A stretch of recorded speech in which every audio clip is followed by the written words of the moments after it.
Tapi keadaan ini seharusnya tidak membuat kita patah semangat. Justru inilah saat kita harus mempunyai mindset yang terus berkembang. Pola pikir untuk terus maju, berinovasi dengan menggunakan apa yang kita sebut dengan growth mindset. Sektor yayasan merupakan sektor yang penting di negara ini. Para pengurus dan pengelola yayasan harus mempunyai tujuan yang sama, visi dan misi yang harus dicapai, baik jangka pendek, jangka menengah, maupun jangka panjang. Dalam kesempatan ini, selaku Ketua Ikatan Akuntan Indonesia, Wilayah Daerah Istimewa Yogyakarta, kami sangat menyambut baik terselenggaranya webinar pada siang hari ini dengan tema yang sungguh menggugah semangat teman-teman yang berjuang dengan yayasannya, yaitu yayasan berkelas dan siap naik kelas, apalagi disandingkan dengan mindset yang baik. Saya sangat berharap melalui webinar ini, dengan adanya platform edukasi keuangan, yaitu sekolah finansial, dapat menjadi angin segar untuk membantu meningkatkan literasi keuangan di sektor organisasi nirlaba ini. Akhir kata, atas nama Ikatan Akuntan Indonesia Wilayah Daerah Istimewa Yogyakarta, kami mengucapkan selamat mengikuti webinar dan semoga memberikan manfaat yang seluas-luasnya bagi seluruh lapisan masyarakat. Salam sukses dan semangat kolaborasi. Wabillahi taufiq wal hidayah. Wassalamualaikum warahmatullahi wabarakatuh. Waalaikumsalam warahmatullahi wabarakatuh. Terima kasih Pak Hardo. Demikian sambutan yang sudah disampaikan oleh Pak Hardo. Beliau adalah Ketua Ikatan Akuntansi Indonesia, Kantor Wilayah Daerah Istimewa Yogyakarta. Sebagaimana tadi yang sudah disampaikan oleh Pak Hardo bahwa yayasan siap naik kelas, yayasan yang berkelas harus siap naik kelas dengan menggunakan kemampuan keuangan yang grow mindset gitu ya, artinya yang berkembang. Bagaimana caranya kita akan sama-sama diskusikan pada siang hari ini. Teman-teman, apakah sudah siap? Saya mau ngecek yang sudah siap bisa memberikan tanda reaction di sini, coba lihat. Raise hand seperti ini. Yang sudah siap, kita mau belajar bareng. Karena ini siang-siang, biasanya kalau siang ngantuk gitu kan. Coba saya lihat. Oh, ternyata sudah pada siap, sudah pada mengangkat tangannya. Oke. Karena sudah siap juga narasumber kita dan juga moderator yang akan memandu dan mengajak kita diskusi pada siang hari ini. Namun sebelum kita mau masuk di sesi diskusi, apakah memungkinkan jika kita potret dulu bersama yang di awal ini, teman-teman? Jika berkenan, bisa membuka kameranya, bisa on cam untuk kita berfoto bersama. Dan ini ada berapa layar ya? Silakan Mas Galang, ada 7 ya sepertinya kalau di laptop saya. Silakan Mas Galang untuk bisa dipandu. Oke, baik. Terima kasih Bu Indana. Di tempat saya teman-teman di sini ada 7 layar. Saya nggak tahu ada di teman-teman ada di layar berapa, tapi kita siap-siap senyum semua ya. Oke, sebentar. Oke, layar pertama. Siap-siap 1, 2, 3. Oke. Oke, lanjut layar kedua. Baik, layar kedua siap-siap 1, 2, 3. Iya, baik, layar ketiga. Oke, layar ketiga siap-siap 1, 2, 3. Berikutnya layar keempat. Ya, 1, 2, 3. Baik, layar kelima. Wah, ini belum ada yang on cam nih. Baik, siap-siap layar kelima yang mau on cam segera on cam ya. 1, 2, 3. Oke, kita lanjut ke layar ke-6. 1, 2, 3. Oke, terakhir teman-teman. Layar ke-7. Siap-siap. 1, 2, 3. Oke, terima kasih. Kembali ke Bu Indana. Ya, terima kasih Mas Galang. Terima kasih teman-teman sudah berkenan untuk on cam. Dan kalau mau tetap on cam boleh. Kalau sinyalnya ternyata ganggu, kalau dilanjutkan on cam-nya juga bisa di off-kan kameranya. Tetapi semoga tidak mengurangi semangat teman-teman untuk belajar bersama bagaimana memajukan yayasan kita supaya pengelolaan keuangannya semakin bagus, rapotnya semakin baik gitu ya, nilainya semakin baik, semakin naik kelas gitu dengan menggunakan metode growth mindset yang akan nanti dijelaskan bagaimana growth mindset itu. Bersama kita sudah siap, nanti ada Mbak Eki yang akan memandu acara pada siang hari ini. Dan juga ada Ibu Ati Sri Purwatiningsih, beliau juga adalah sebagai founder dari KJA ASP. Saya membacakan sedikit tentang Mbak Eki. Mbak Eki adalah beliau yang akan memandu acara siang hari ini. Nama lengkapnya adalah Rizky Wulan Ramadhani SEMSC. Biasa dipanggil Eki. Beliau adalah Business and Financial Consultant, Edukator, Womanpreneur, Direktur PT Indo Ekspor Nusantara, dan CEO Sekolah Finansial. Capaian beliau adalah MSc di Accounting dengan LPDP Scholarship, beasiswa LPDP Kementerian Keuangan RI. Beliau juga adalah penerima beasiswa Nuffic Neso, Maastricht School of Management di Belanda. Dan Mbak Eki juga adalah seorang Oral Presentation and Delegation Conference of International Symposium on Business and Management Osaka, Jepang. Itu sekilas background-nya Mbak Eki. Dan Mbak Eki dan teman-teman ini adalah anak-anak muda gitu ya, yang di bawah usia saya gitu, tapi pengalamannya banyak sekali kaitannya dengan finansial dan ingin ditularkan bersama-sama untuk kita semua. Dan kita akan cair, umur tidak masalah, tapi semangat untuk belajar tentang finansial.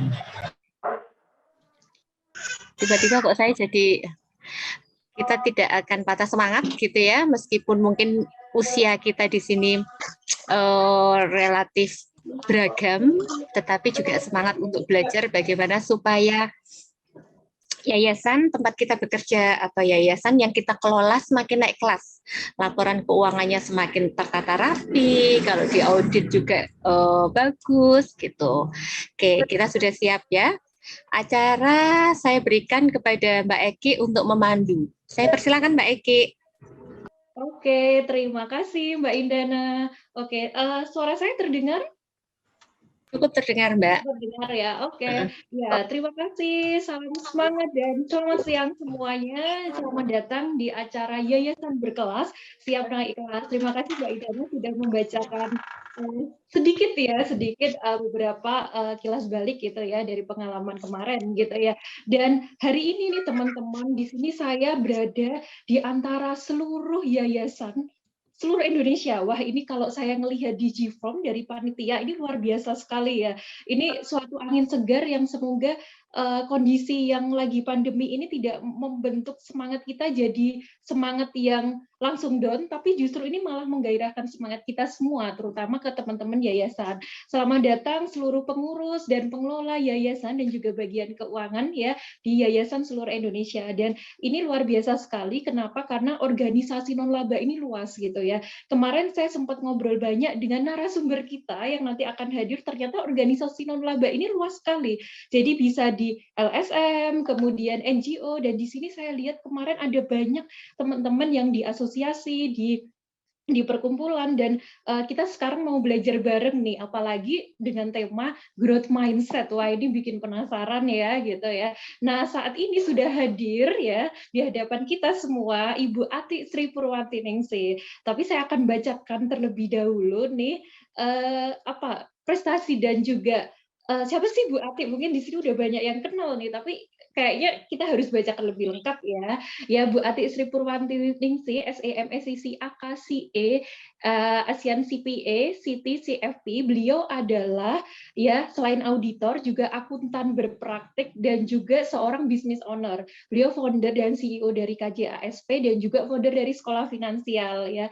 Pengalaman beliau luar biasa sekali di sektor yayasan ya, sektor organisasi non laba, membantu teman-teman rekan-rekan semuanya, kita yuk naik kelas bersama, yuk kita jadi yayasan berkelas. Oke. Tapi ini penasaran banget nih ya, karena selain beliau akuntan ternyata beliau juga aktif di organisasi-organisasi dan juga menjadi ketua salah satunya di Himpunan Pengusaha Pribumi Indonesia di Kabupaten Sleman, Yogyakarta, dan juga berbagai sertifikasi yang sudah diraih oleh beliau. Oke, langsung saja ya, untuk mempersingkat waktu kita sambut coach kita, financial coach kita, yaitu Ibu Ati Sri Purwantiningsih. Silakan Bu Ati. Ya, terima kasih Mbak Eki. Sebelumnya Assalamualaikum warahmatullahi wabarakatuh. Ya, selamat siang teman-teman semua. Ini suatu kehormatan bagi kami, teman-teman bisa banyak sekali yang bergabung dengan kami gitu. Nah, siang hari ini kita akan kupas bersama sebenarnya dengan tema kita ya, Yayasan Berkelas Siap Naik Kelas. Nah, terima kasih. Saya nggak bisa menyebutkan satu persatu teman-teman yang tamu terhormat kami semua kayak gitu. Ya ini ada dari apa ya yang saya hormati semua kayak gitu. Nah, sebenarnya apa sih kenapa kami menyelenggarakan ini, Yayasan Berkelas Siap Naik Kelas. Nah, kami menyelenggarakan ini juga didukung oleh support dari tim kami, tim Sekolah Finansial dan KJA ASP gitu, dari pengalaman kami untuk growth mindset ini. Kami juga menyelenggarakan ataupun saya mengaplikasikan metode growth mindset ini dalam hidup saya dan dalam KJA maupun Sekolah Finansial ini, yang dalam hal ini dengan sampai saat ini dengan didukung oleh teman-teman dari support yang luar biasa. Staf kami memang muda semua, tapi insya Allah profesional semua begitu. Nah, teman-teman yang kami hormati di sini, biar mohon maaf ya saya memanggil teman-teman saja biar ini lebih akrab bagi kita, bahwa memang ke depan kita pengen memberikan belajar bersama-sama, sharing bersama tentang yayasan, organisasi non laba. Sebenarnya organisasi non laba itu tidak hanya yayasan, bahkan kemarin juga ada klien kami itu, kami belum punya yayasan, kami belum punya badan hukum, Bu, tapi kami sudah mempunyai dana. Nah, itu ternyata juga ada gitu. Nah, marilah kita bahas bersama sebenarnya untuk Yayasan Berkelas Siap Naik Kelas itu mau seperti apa. Saya mohon izin, saya ini ya share screen ya.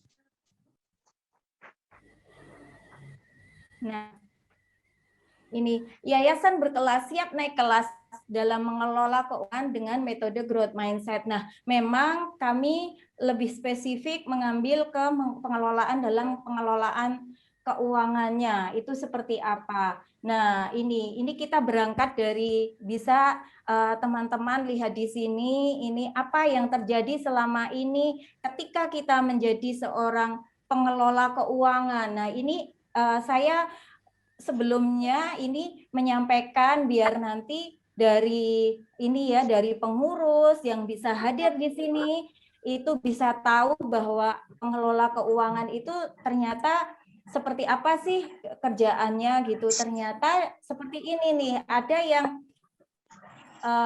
kadang lembur gitu. Mungkin ada juga teman-teman siapa nih yang kira nggak ada selama ini nggak pernah lembur gitu kalau mengelola dalam hal pengelolaan keuangan, terutama yang bidang keuangan gitu. Nah, ini pasti akan merasakan lembur. Saya sendiri, saya pernah merasakan seorang pelaksana keuangan gitu untuk organisasi non laba gitu, juga pernah merasakan menjadi seorang itu auditi ya, yang diaudit, pernah merasakan orang yang pernah yang mengaudit gitu. Saya udah pernah merasakan semua sebagai konsultan keuangan non laba begitu.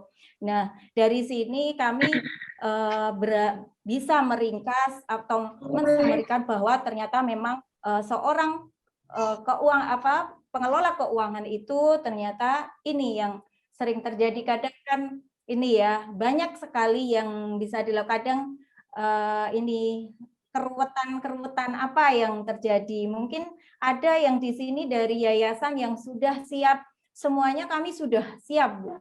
Jadi sudah ada semua. Jadi kami tidak pernah lembur gitu. Nah, mungkin bisa nih siapa yang yayasan mana yang kira-kira sudah mempunyai, kami tidak seperti itu gitu. Nanti bisa di chat ya, di kolom chat kira-kira siapa nih yang sudah sudah rapi semuanya seperti ini. Nah, ini mungkin teman-teman pengen merasakan bahwa harus hidup itu teratur dari jam 6, dari olahraga, terus juga nanti bekerja, udah mulai bekerja, terus dari nanti ketika di rumah kita dengan keluarga kita gitu. Nah, bisa menikmati hidup, bisa menatap, ya pokoknya ini bisa semuanya dikerjakan bersama. Nah, terus ini ada yang ketika di kantor itu sudah menerapkan bahwa kami mempunyai batasan nih, tidak serta-merta setiap saat malam-malam harus ke kantor lagi kayak gitu. Nah, ini dinamika yang ada di organisasi non laba yang selama ini saya temui gitu. Nah, ini kami sebenarnya di sekolah finansial gitu, ini kita mau memperkenalkan nih kepada teman-teman, mungkin tidak asing nih namanya mindset. Growth mindset itu sebenarnya apa sih? Growth mindset gitu, bahwa kita bagaimana kita bisa cara berpikir ya teman-teman. Jadi di dalam hidup manusia itu sebenarnya ada dua mindset gitu, fixed mindset dan growth mindset. Nah, ini sebenarnya tidak hanya untuk yayasan gitu, tapi untuk kehidupan kita apapun itu sangat bisa. Nah, ketika fixed mindset itu cara berpikir statis, ingin terlihat hebat dan berkinerja tapi memiliki tendensi gitu ya. Nah, ini terus menghindari tantangan dan menganggap bahwa kita tidak mampu. Nah, ini yang dirasakan. Mungkin pernah ada yang merasakan teman-teman yang mengelola di yayasan, wah aku ini kan bukan orang keuangan gitu, apakah aku bisa? Aku pasti nggak bisa kayak gitu. Nah, berarti pikiran kita yang fixed mindset gitu. Kita harus berpikir bahwa kita harus growth mindset, siap menerima tantangan dan pelajaran baru yang belum pernah dikuasai teman-teman gitu. Nah, itu pun yang pernah saya lakukan, walaupun saya sendiri juga sampai sekarang ini saya merasa banyak yang perlu saya pelajari gitu. Saya pengen belajar terus-menerus walaupun kadang ada kegagalan. Namun demikian kegagalan itu menurut saya nanti itu tetap harus kita pelajari terus gitu sampai akhirnya kita bisa. Terus kalau pikiran kita fixed mindset itu mudah menyerah dan selalu mengeluh. Nah, ini yang terjadi. Nah, pernah juga ya ini semua ini ya memang saya hubungkan dengan apa yang saya alami dengan mungkin ketika saya mendampingi yayasan gitu. Kebetulan di kantor jasa akuntan kami itu banyak klien-klien yang dari yayasan gitu. Nah, jadi kami mengetahui nanti untuk dalam hal bagaimana pelaporan keuangan tersaji sesuai standar maupun dengan bagaimana caranya ketika membuat SOP keuangan gitu. Nah, ini ya.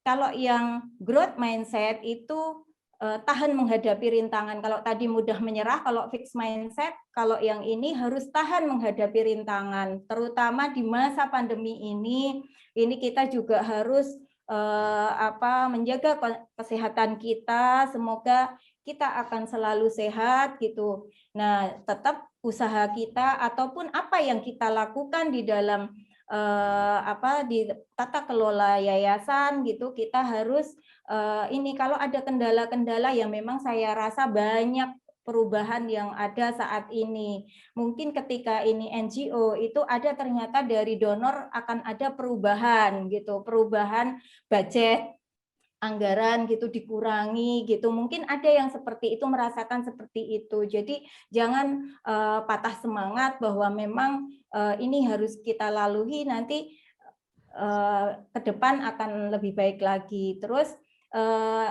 kalau berpikir ada fixed mindset ketika melihat usaha sebagai hal yang sia-sia, terus ada mengabaikan kritikan itu menganggap bahwa justru menjadi ancaman gitu. Terus ini merasa terancam dengan kesuksesan orang lain, ini juga mindset yang fixed mindset gitu. Sedangkan kalau growth mindset itu kita akan melihat apapun kita bisa melihat usaha sebagai bagian untuk menjadi mahir, mau menerima nasihat dan belajar dari kritikan. Dan yang terakhir biasanya mendapatkan pelajaran dan inspirasi dari kesuksesan orang lain. Justru dari kesuksesan orang lain kita justru belajar, bukan justru malah iri gitu. Nah, ini pun sebenarnya bisa dilakukan dengan menerapkan ketika kita menjadi pengelola di yayasan. Pengelola di dalam hal ini bisa, nah ini yang hadir di sini ini mungkin Bapak Ibu direkturnya atau dari pengurus yayasannya atau pembina yayasannya atau juga ini yang menjadi staf keuangannya. Nah, ini semuanya harus berpikir growth mindset, karena kalau hanya di finance saja yang growth mindset sedangkan direktur ataupun pengurus tidak, ya tidak bisa kemana-mana gitu, karena semuanya itu harus saling mendukung gitu, harus mendukung dari semua lini. Kita harus menyebarkan virus growth mindset ini gitu. Jadi virus growth mindset itu harus tersebar di seluruh Indonesia. Dalam hal ini tidak hanya dalam hal di pekerjaan kita ataupun di kehidupan kita bisa diterapkan juga. Nah, ini fenomena keuangan di yayasannya. Ini teman-teman, ini realitanya yang kami hadapi ketika ini dengan yayasan. Bagaimana potret organisasi dan laba?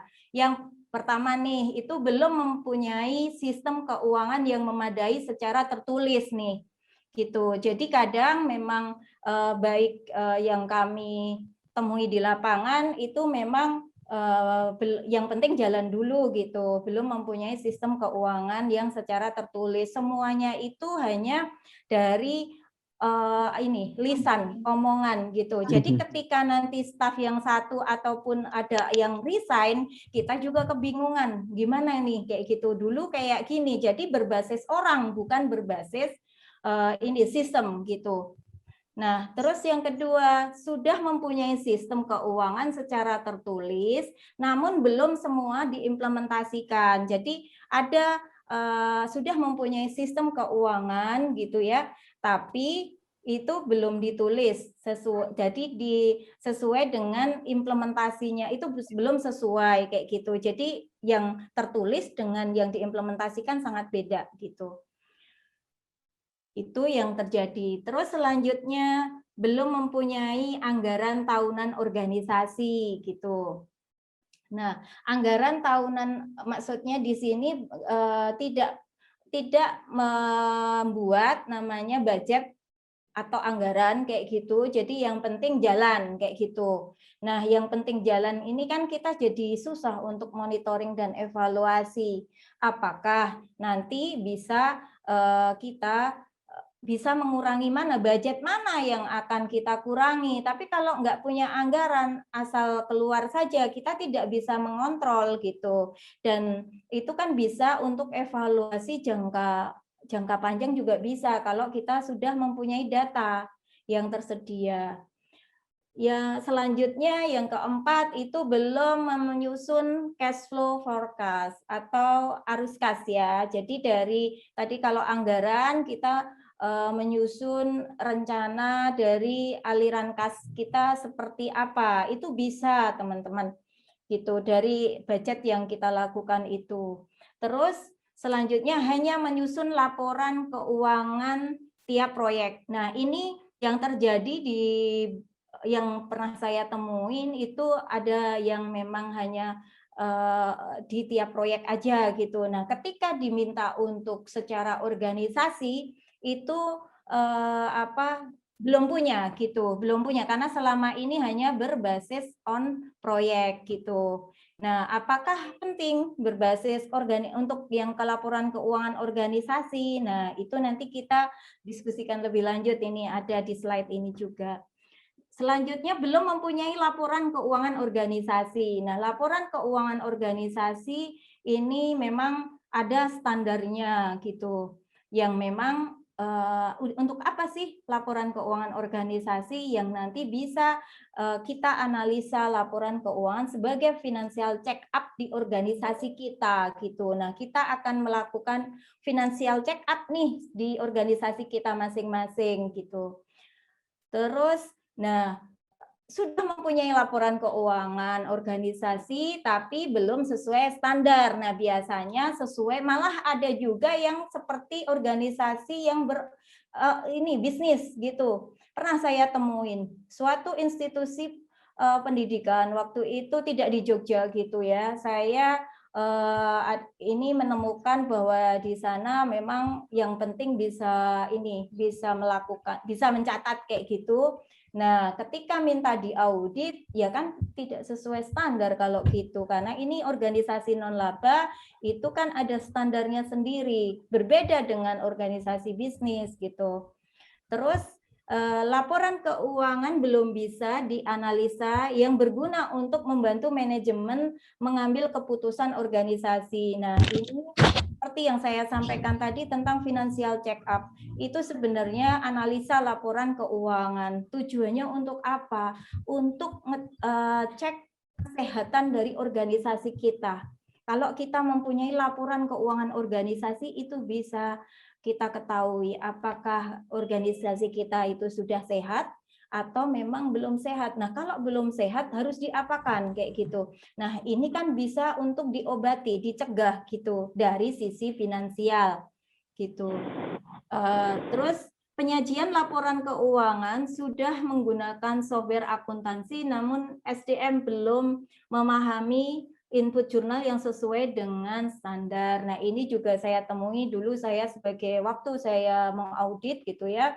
Itu ternyata ada beberapa yang sudah pakai software gitu sesuai dengan organisasi non laba juga. Tapi ketika kita mengaudit gitu ternyata tidak bisa terbaca ini laporan keuangan kami karena kami sudah punya pengalaman untuk melihat laporan keuangan ini sudah sesuai apa enggak, itu dengan melihat itu aja kami udah tahu kalau ini uang yang tersaji ini tuh nyambung apa enggak kayak gitu, itu bisa kelihatan gitu. Nah, ini yang terjadi. Jadi kadang hanya beli software saja terus langsung digunakan gitu, atau mungkin turnover di yayasan untuk keuangan ketika waktu itu transfernya juga nggak optimal sehingga akhirnya kan yang baru itu nggak paham juga asal di input gitu. Nah, terus tidak sesuai, jadi akhirnya ya tetap tidak bisa terbaca juga. Dan akhirnya memang tidak sesuai standar, ya tetap aja sama aja nggak bisa tidak bisa tersaji laporan keuangan yang sebenarnya, yang untuk organisasi yang sesuai untuk organisasi tersebut. Nah, yang terakhir ini terkait dengan tax, dengan perpajakan. Nah, masih ada yang kesulitan dalam hal implementasi perpajakan di Indonesia, terutama bagaimana untuk apa saja sih yang dipungut gitu, terus bagaimana cara memungutnya, terus apakah yayasan ini wajib memungut atau apa perpajakannya gimana, apakah untuk badannya bisa nihil, itu seperti apa. Nah, itu banyak sekali yang memang apa ada yang belum memahami. Terus terkait dengan bagaimana pelaporan SPT tahunannya seperti apa kayak gitu. Nah, ini problema ataupun potret organisasi non-laba. Nah, yang sesuai dengan yang sudah implementasi juga sebenarnya sudah ada, yang sudah ini semua itu udah nggak masalah, itu juga ada. Tapi juga banyak yang masih mempunyai problem atau potret organisasi yang seperti ini gitu. Nah, ini pengelompokan entitas dan dasar hukum pelaporan keuangan. Nah, ini yang ini kita sebenarnya gini, ketika kita menyampaikan keuangan pada ini kita di Badan Hukum organisasi non-laba. Organisasi non-laba berdasarkan jenis itu dibagi dua. Ini yang satu kalau untuk organisasi non-laba itu kumpulan orang. Kalau yang untuk yang bisnis itu kumpulan modal gitu. Ini perbedaannya. Dari sisi tujuan, yang satu profit, yang satu non profit gitu. Ini ya, misalnya kalau yang untuk yang profit yang contohnya nih ada PT, koperasi, CV gitu, dan juga banyak yang perseorangan juga ada gitu.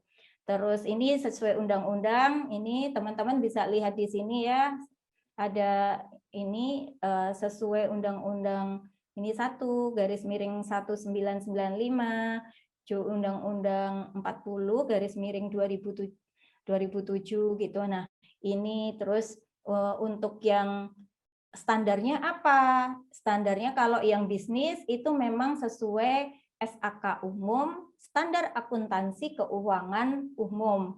Atau kalau kebanyakan bagi teman-teman yang punya usaha di level UMKM, usaha mikro kecil menengah itu pakai SAK etap atau SAK EMKM bagi yang mikro, usaha yang mikro. Nah, ini perbedaannya beda ya, teman-teman ya. Nah, ketika kita berbicara mengenai organisasi organisasi untuk yang organisasi non-laba itu merupakan dilihat dari jenis, itu merupakan kumpulan orang. Kalau berdasarkan tujuan memang non-profit. Non-profit itu tidak mengharapkan imbalan gitu. Jadi ketika kita mengadakan aktivitas itu hanya kemanfaatannya untuk publik gitu. Nah, ini seperti yayasan, perkumpulan gitu. Dan organisasi masyarakat yang lain ya, itu yang tujuannya memang ini memang non-profit gitu. Nah, standarnya apa sih sebenarnya? Standarnya untuk akuntansi non-laba ini berdasarkan ISAK 35 tentang standar laporan keuangan entitas non-laba gitu. Ini per 1 Januari 2020. Kalau sebelum itu menggunakan PSAK 45. Mungkin teman-teman sudah familiar ya PSAK 45 seperti apa. Terus juga sekarang ISAK 35 juga sudah diimplementasikan gitu. Nah, bagi teman-teman yang kemarin belum menggunakan PSAK 45 sekarang udah berubah, itu nggak tahu PSAK 45 seperti apa, nggak apa-apa. Sekarang kita fokus di ISAK 35 kalau untuk laporan keuangan yayasannya. Nah, ini ya bisnis dan non laba. Bedanya apa? Nah, ini dari sisi ini ya pendanaan sumber dana. Dari sisi pemilik gitu ya, ini ada investor gitu. Investor itu kalau PT yang memang secara publik dia jual saham itu ya memang kita bisa membeli saham dan bisa miliki perusahaan tersebut gitu. Itu kalau nanti kita dapat dividen gitu. Tapi begitu ini di organisasi non laba ini ada pendiri nih. Nah, pendiri ini kalau yayasan ini sebenarnya tidak bisa dianggap bahwa ini milik pendirinya gitu, tapi ini kumpulan orang dan juga ini memang tidak bisa diperjualbelikan juga gitu. Format laporannya yang satu untuk bisnis itu sesuai PSAK 1 kalau itu memakai SAK umum. Standar akuntansi keuangan itu yang membuat siapa? Itu Dewan Standar SAK, itu Dewan Standar IAI gitu ya, untuk ini apa? Untuk menyusun ini standar yang bisa digunakan di Indonesia. Nah, untuk SAK ini sekarang juga berbasis IFRS gitu. Berbasis IFRS itu secara internasional ini ya, konvergensi IFRS begitu. Nah, kalau yang untuk organisasi non-laba itu berdasarkan ISAK 35, namun sebenarnya tidak bisa berdiri sendiri. ISAK 35 itu hanya dalam hal penyajian laporan keuangannya saja. Tapi untuk kebijakan akuntansi dan lain-lain, itu teman-teman juga harus berdasarkan SAK etap atau SAK umum begitu. Jadi harus nggak bisa berdiri sendiri, harus ada ISAK 35 bersama SAK etap. Kebanyakan itu di organisasi non-laba, baik itu dari hal untuk yang pendidikan, untuk yang NGO, terus juga pendidikan itu ada sekolah-sekolah gitu juga, terus perguruan tinggi, terus juga ada yang pesantren itu juga menggunakan ISAK 35. Nah, untuk format laporan ini yang berdasarkan kalau dari sumber dana ini memang untuk organisasi yang bisnis, berorientasi bisnis ini memang tidak terbatas. Siapapun ini sampai berapapun itu tidak ada batasannya. Tapi kalau untuk laporan organisasi non-laba itu ada aturannya. Nah, aturan diatur secara khusus kalau sesuai ISAK 35 itu berdasarkan sumber dana itu dibagi dua, tanpa pembatasan dan dengan pembatasan gitu. Nah, tanpa pembatasan itu berarti gini, jadi ini sudah milik yayasan sendiri, ini bukan dengan kerjasama dengan pihak lain. Kalau dengan pembatasan itu misalnya dari donor, itu berarti kategori dapat sumber dana ini dengan pembatasan. Maksudnya ada MOU. MOU-nya itu ada jangka waktunya. Nah, berarti ini masuk dengan pembatasan. Komponen-komponen laporan keuangan ini dari entitas bisnis ini sebenarnya ini kira-kira sama apa enggak nih teman-teman? Hampir sama ya. Ini kalau ISAK 35 itu sudah hampir sama dengan yang memang di entitas bisnis gitu. Karena harapannya apa sih? Kenapa yang dulu PSAK 45 itu beralih ke ISAK 35? Karena yayasan atau organisasi non-laba itu dalam perkembangannya itu kan mempunyai perkembangan yang pesat di mana yayasan atau organisasi non-laba ternyata punya unit bisnis gitu. Nah, ini biar bisa mengakomodir semua, lahirlah ini ISAK 35 ini. Nah, untuk entitas bisnis itu laporan posisi keuangan, laporan laba rugi, laporan perubahan ekuitas, laporan arus kas, dan catatan atas laporan keuangan. Ini yang dinamakan laporan keuangan untuk bisnis. Sedangkan kalau untuk laba, non-laba, itu laporan posisi keuangan, laporan penghasilan komprehensif, laporan perubahan aset neto, laporan arus kas, dan catatan atas laporan keuangan. Sebenarnya sama ini.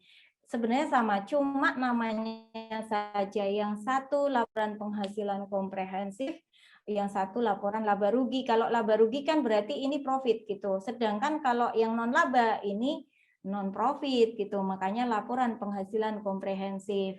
Yang untuk yang bisnis itu laporan perubahan ekuitas, kalau yang di non-laba itu laporan perubahan aset neto Ini hampir sama. Kalau dulu untuk yang sesuai PSHK 45 itu laporan penghasilan komprehensif, namanya laporan aktivitas teman-teman gitu.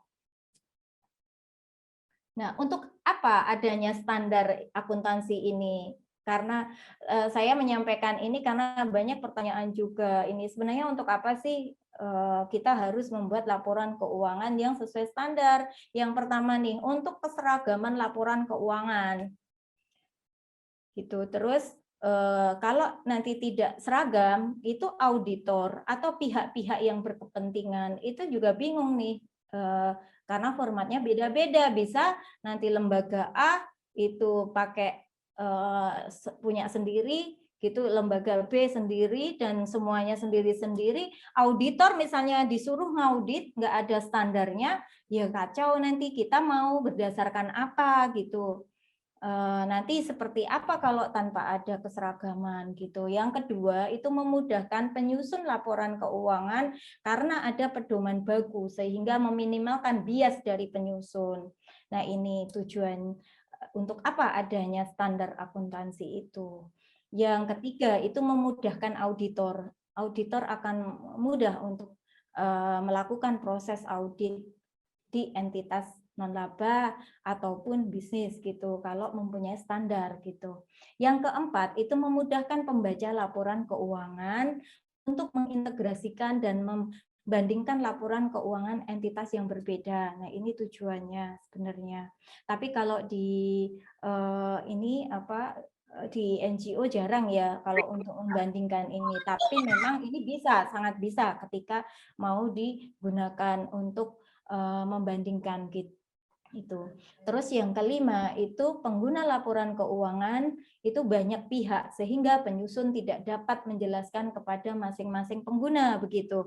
Kalau sudah mempunyai standar kita enak, jadi nggak perlu kita jelaskan lagi, sudah ini sudah tahu gitu. Ini bagi yang tahu laporan keuangan gitu. Nah, kami berharap nanti semoga nanti dari pengelola yayasan, dari pengurus, itu juga bisa cara membaca laporan keuangan gitu. Karena kadang kalau di yayasan untuk laporan keuangan itu kadang nggak menjadi penting gitu. Jadi dianggap bahwa untuk ini aja kadang karena tujuannya yang penting untuk ketika mau diaudit aja nanti kan sekarang kalau untuk misalnya untuk NGO kebutuhan mau mendapatkan donor lagi gitu dibutuhkan harus ada audited. Nah, itu ketika siap-siap untuk itu harus dari sekarang nanti di organisasi teman-teman ini perlu kita buat laporan keuangan organisasi sesuai standar. Nah, ini saya memperkenalkan siklus pengelolaan keuangan yang mungkin teman-teman di keuangan untuk organisasi non-laba pasti sudah tidak asing lagi gitu. Nah, ini bagi pengurus maupun Bapak Ibu Direktur itu bisa ini kita sampaikan bahwa ternyata dalam siklus pengelolaan keuangan di sini pertama ini dalam siklus ini sebenarnya hanya terpusat sebenarnya hanya ini saja gitu. Kalau transaksi-transaksi yang banyak sekali itu kan sebenarnya nanti bisa diklasifikasikan. Ini karena namanya akuntansi sebenarnya itu seni gitu. Akuntansi itu ini seni, bisa bukan seperti matematika juga. Nah, dalam siklus pengelolaan keuangan ini yang pertama nih ada sistem penganggaran. Terus ada sistem penerimaan donasi, sumbangan, penjualan, dan kontribusi. Nah, penjualan ini bagi yang mempunyai unit bisnis gitu. Terus sistem pengeluaran, sebenarnya hanya ada sistem penganggaran, sistem penerimaan, dan sistem pengeluaran. Hanya di 3 itu. Nah, pengeluarannya apa saja? Ada pengeluaran yang satu, pengadaan barang dan jasa. Saya yakin teman-teman pernah menggunakan jasa audit, menggunakan jasa konsultan program, atau menggunakan jasa yang lain. Nah, ini kan sebenarnya ini di sistem pengadaan barang dan jasa. Terus pembelian barang misalnya laptop, komputer, atau sepeda motor, atau yang lain-lain, itu pengadaan barang. Terus sistem pengeluaran. Dalam sistem pengeluaran di sini ada pengelolaan uang muka. Jadi kalau ada nggak yang tidak menggunakan uang muka nih teman-teman di organisasi teman-teman, misalnya langsung dikeluarkan, nggak ada uang muka, sistem uang muka. Nah, ini sistem pengeluaran di organisasi non-laba ini memang sebaiknya dengan kita menggunakan ada uang muka. Uang muka ini gunanya untuk apa? Untuk memberikan ketika ada aktivitas yang akan dilakukan, misalnya program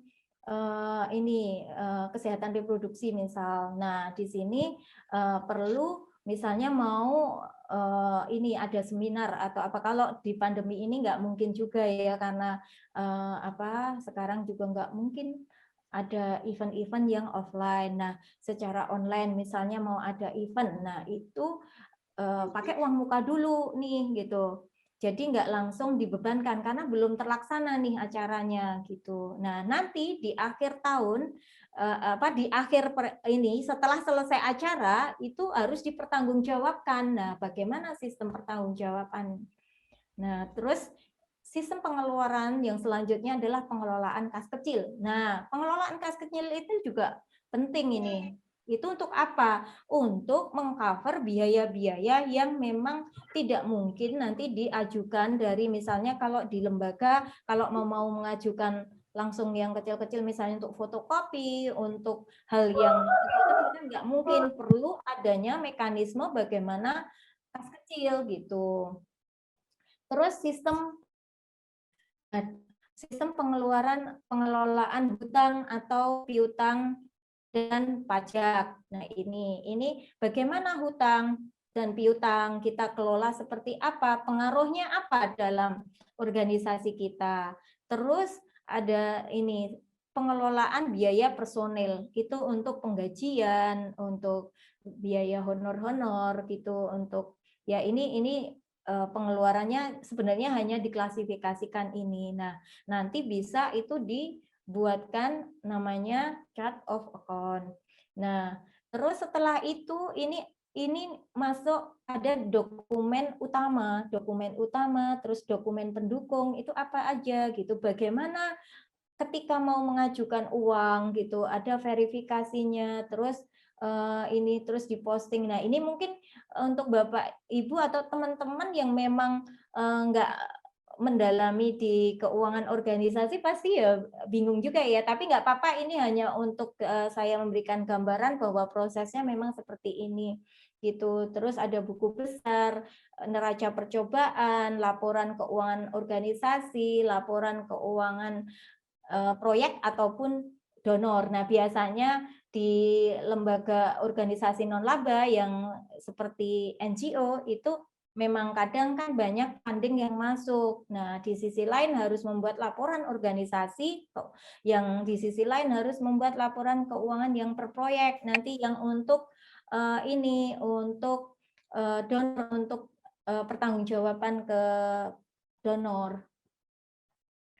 Nah, ini anggaran ini yang prinsip anggaran tadi ada penganggaran ya, yang pertama ini harus tegas dan jelas. Nah, pihak-pihak internal ini harus terlibat gitu, terus terawasi dan terpantau. Ini maksudnya untuk penganggaran ini dari awal memang biasanya di bulan Oktober misalnya tahun 2021 nih kita udah mulai nih buat anggaran untuk tahun 2022 gitu. Nah, nanti dari sini kalau memang ada revisi, nanti bisa direvisi, tapi tetap harus ada anggarannya. Untuk apa tujuannya? Membantu implementasi kebijakan dan arahan gitu. Kan di organisasi teman-teman sesuai visi misi yang ada, terus nanti diturunkan jadi nanti akhirnya ada strategi-strateginya, terus programnya, itu pasti kan beda-beda sesuai tujuan dari yayasan tadi. Terus meningkatkan efektivitas kegiatan. Nah, menghindari bangkrutan atau menghindari, maksudnya begini, ketika nggak ada anggaran, kalau tiba-tiba ternyata di tengah jalan ternyata memang kita secara cash flow nggak ada. Kalau nggak ada anggaran ya kita susah. Terus minimalisasi pemborosan dalam hal ini misalnya terjadi beban-beban yang harus dikeluarkan, yang harusnya tidak boleh dikeluarkan karena tidak ada anggaran, ya udah akhirnya keluar jadi di luar kontrol gitu, tidak bisa terkontrol, menghindari biaya terlarang itu maksudnya yang nggak ada di tidak di luar itu, anggaran tidak ada dianggarkan terus dikeluarkan, kalau nggak ada anggaran ya nggak bisa mengontrol itu. Keuangan, di bidang keuangan, di bagian keuangan sangat kebingungan sekali kalau tiba-tiba saya minta uang untuk ini acara ini, kita mau mengagendakan pertemuan dengan stakeholder atau apa dengan ini. Nah, bagian keuangan kan bengong-bengong lah, ini uangnya dari mana nih, ini kan cash flow-nya aja udah nipis gitu. Nah, karena nggak ada anggaran kan nggak bisa apa-apa, hanya mengeluarkan aja. Jadi fungsi dari keuangan lebih banyak di kasir gitu. Tapi kalau ada anggaran itu biasanya bisa saling kontrol gitu, mengingatkan kalau ada program-program yang belum dijalankan. Itu. Yang terakhir ini sebagai pengelolaan arus kas yang efektif. Nah, ini yang bisa digunakan.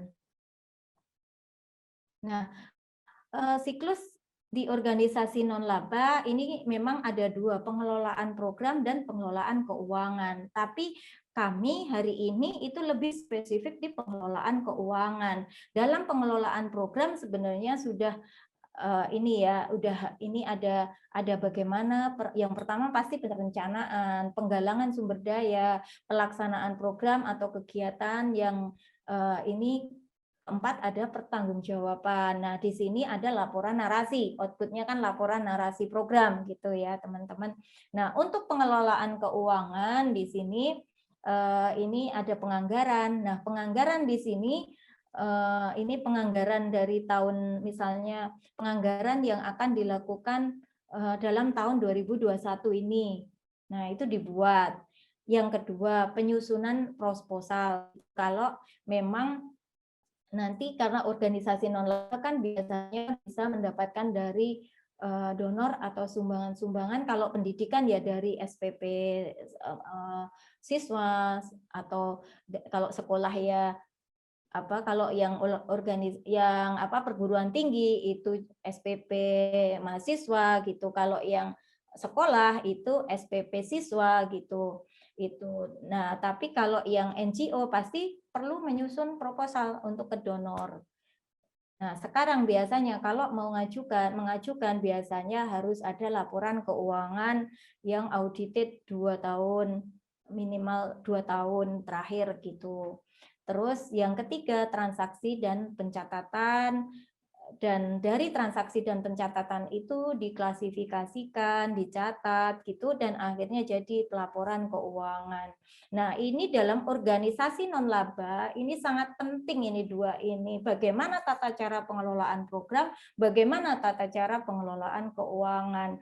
Nah, dalam tata cara pengelolaan keuangan di sini ini harus sebenarnya dua-duanya ini harus kita berpikir harus semua lini, semua aspek yang ada di organisasi non-laba ini itu harus ya growth mindset tadi gitu, bahwa semangat untuk bertumbuh dan berkembang gitu. Kita harus transformasi organisasi kita menjadi organisasi non-laba yang bisa naik kelas seperti tema yang hari ini gitu. Nah, ini saya membuat gambaran seperti ini, teman-teman, pengelolaan keuangan di organisasi non-laba dari input, proses, output. Sebenarnya kan itu ya, dari transaksi-transaksi di sini dari uang masuk, uang keluar gitu. Ada koreksi kalau ada koreksi-koreksi, misalnya ada salah jurnal atau salah transaksi gitu. Nah, terus ada juga penyusutan. Nah, penyusutan itu apa? Nah, itu terkait dengan harta atau aset tetap yang kita miliki gitu. Nah, ini harus berdasarkan cash flow gitu. Nah, setelah itu ini kita kalau mempunyai software akuntansi yang sesuai ISAK 35, kita nggak masalah, tinggal input jurnal, udah jadi laporan keuangan gitu, outputnya langsung gitu. Karena proses yang tadi, kalau proses yang manualnya itu sudah di-cut ya, sudah langsung menjadi laporan keuangan, sudah program yang akan jalan gitu. Di dalam software akuntansi ini kita juga butuh namanya SDM yang kompeten untuk menginput gitu. Tapi sebenarnya tidak harus dari akuntansi, teman-teman. Bahkan saya pernah punya pengalaman juga ya istilahnya mengajari yang lulusan SMA pun ternyata juga bisa gitu. Jadi ini sangat bisa. Jadi nggak harus dari orang akuntansi, karena ini kan yang penting jurnal standarnya kita berikan gitu. Nah, terus juga nanti kalau ada transaksi ini pasti ini. Nah, itu kan tergantung dari yayasan teman-teman. Kalau yayasannya masih mungkin skalanya kecil, itu transaksinya tidak terlalu banyak. Kalau yang menengah itu sudah agak banyak kayak gitu. Nah, butuh memang ini yang sudah mungkin transaksinya yang kompleks gitu ya, harus yang memang ini butuh nggak hanya satu orang, biasanya seperti itu. Nah, ini semua di dalam software akuntansi sesuai ISAK 35 itu kita juga merujuk dengan sisdur yang ada di nanti sisdurnya seperti apa di organisasi sisdur keuangan ya terutama. Nah, nanti kaitannya dengan formulir. Formulir apa maksudnya ini gitu. Formulir untuk ini misalnya dalam hal pengajuan keuangan, pencairan dana itu harus seperti apa? Apakah kalau sekarang model online seperti ini, karena saya rasa banyak yang WFH kayak gitu, ini bagaimana strateginya gitu. Nah, nanti bisa kita diskusikan. Nah, terus di output itu ada laporan keuangan sesuai ISAK 35 outputnya. Nah, setelah ada ini untuk apa sebenarnya? Yang pertama bisa untuk analisa atau cek gitu ya. Dari internal dulu nih gitu. Internal harus paham apa yang pengurus ataupun direktur ini yang biasanya belum memahami tentang laporan keuangan, dah percaya aja sama staf keuangan. Nah, itu mulai sekarang mari kita belajar bersama-sama tentang analisa laporan keuangan gitu.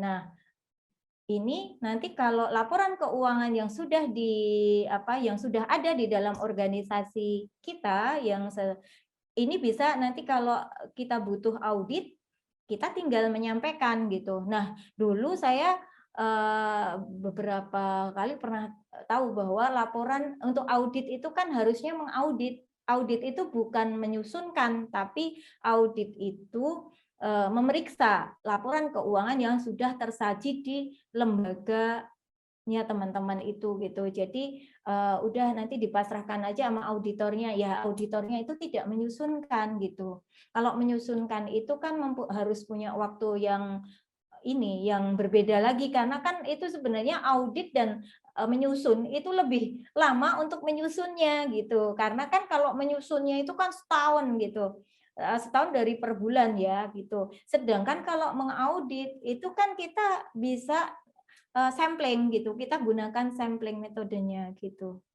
Nah, ini audit dari sisi eksternal gitu. Kalau audit internal, saya pernah punya pengalaman juga menjadi seorang internal audit khusus untuk organisasi non-laba gitu.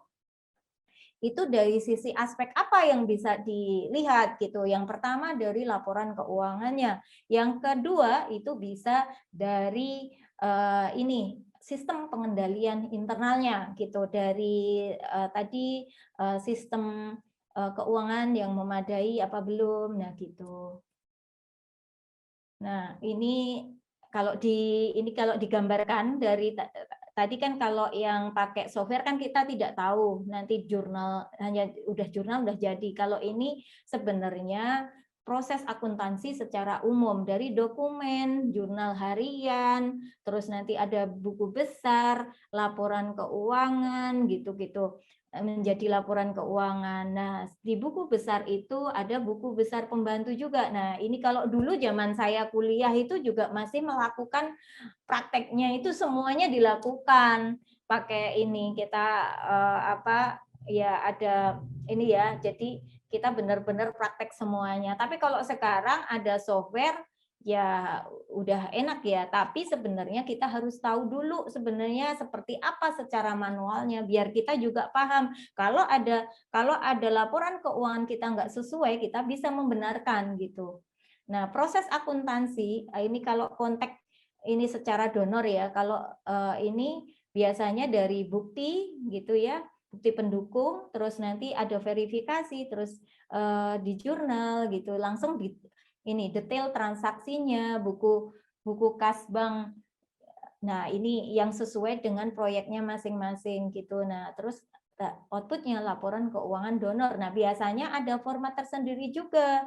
Nah, bagaimana kalau terjadi formatnya ini beda gitu, tapi secara substansi, secara umum itu sama. Kalau teman-teman sudah menggunakan software ataupun Excel tapi yang sudah otomatis itu juga bisa gitu. Nanti bisa dibuat di template, dimasukkan ke template yang memang dikehendaki donor karena masing-masing donor ada yang mau menerima misalnya sudah mempunyai software A kayak gitu. Nah, nanti sudah bisa menerima itu juga ada. Bagi yang memang tidak bisa menerima harus pakai Excel yang lain gitu ya nggak apa-apa, disesuaikan dengan donor karena kebutuhan donor untuk mengkompilasi laporan keuangan dari mitranya atau implementing partnernya. Nanti bisa kita lanjutkan dalam sesi tanya jawab. Jadi memang bahwa untuk yayasan berkelas atau sebenarnya organisasi non laba. Nah, organisasi non-laba bisa berkelas, bisa naik kelas, itu harapan kami nanti bisa bersama-sama, kita akan belajar bersama nanti dengan harapan bahwa kita bisa saling menginspirasi ataupun saling bertukar pikiran dengan sesama yayasan yang kita saat ini sudah mempunyai grup WA gitu. Siapa tahu ada yayasan yang sudah maju duluan, yang sudah mempunyai pengalaman untuk mengelola unit bisnis. Nah, ini sangat saling untuk menginspirasi dari organisasi teman-teman ini. Gitu saja dari saya kembalikan ke Mbak Eki. Saya akhiri. Wassalamualaikum warahmatullahi wabarakatuh. Waalaikumsalam warahmatullahi wabarakatuh. Terima kasih Bu Ati, materi yang sungguh luar biasa sekali ya pada teman-teman rekan-rekan yayasan gitu ya di seluruh Indonesia. Nah, ini sambil menunggu pertanyaan yang masuk via kolom chat, silakan Bapak Ibu, rekan-rekan semua pengurus pengelola yayasan silakan mengajukan pertanyaan jika ada yang mau ditanyakan di kolom chat di Zoom gitu ya, atau mungkin via grup WhatsApp gitu ya. Nah, ini di sini saya sambil nunggu pertanyaan, tapi ini ada sesuatu yang ingin mungkin ini jadi ini Bu, penasaran kita semua. Tadi growth mindset ya Bu. Seberapa penting sih Bu growth mindset ini untuk bagaimana pengurus ini mengelola yayasannya? Seberapa penting? Kalau menurut kami ya ini sangat penting sekali ya Mbak Eki ya, apalagi dalam situasi saat ini ya COVID terjadi kayak saat ini pandemi seperti ini, kita tidak bisa memungkiri bahwa semua sektor itu terdampak ya. Memang ada sektor justru dari adanya ini justru jadi ini ya, jadi lebih meningkat itu juga ada gitu. Tapi bagi sektor yang terdampak itu ya sangat ini apa yang kita harus membutuhkan sikap kita yang pemikiran kita yang growth mindset gitu. Oke, ya. Nah, ini ada ini Bu tentang growth mindset, tapi ini akhirnya nyambungnya mungkin ke legalitas Bu. Ada pertanyaan dari Pak Nur Susilo Bu. Ya, Ibu Ati, apa hubungan ya yang 4.0 tadi dengan perubahan yayasan ke depan? Ini maksudnya hubungan apa ini, Pak? Mungkin Pak Nur Susilo bisa mungkin via Zoom, via video. Ini maksudnya hubungan apa nih RI 4.0? Ibu moderator. Oh iya, saya ingin menanyakan bagaimana grup mindset ya seperti apa itu, dan sekarang kan kita berada pada era revolusi industri gitu ya. Nah, itu apa ya hubungannya revolusi industri ini dengan ke depan tuh yayasan itu akan seperti apa begitu. Begitu Bu. Terima kasih. Ya, ya. Revolusi industri 4.0 nih, Ya, Bu. revolusi industri 4.0 ya. Ya, jadi memang saat ini juga kita ke depan, apalagi kita sebagai pengelola yayasan itu juga harus berpikir bahwa saat ini kan eranya era industri 4.0. Apa saja yang bisa kita lakukan? Apakah dengan saat ini di era digital saat ini, bahkan ada juga klien kami yang memang itu berbasis yayasan, tapi ternyata menggunakan media atau kantornya virtual, itu ternyata sekarang ada gitu.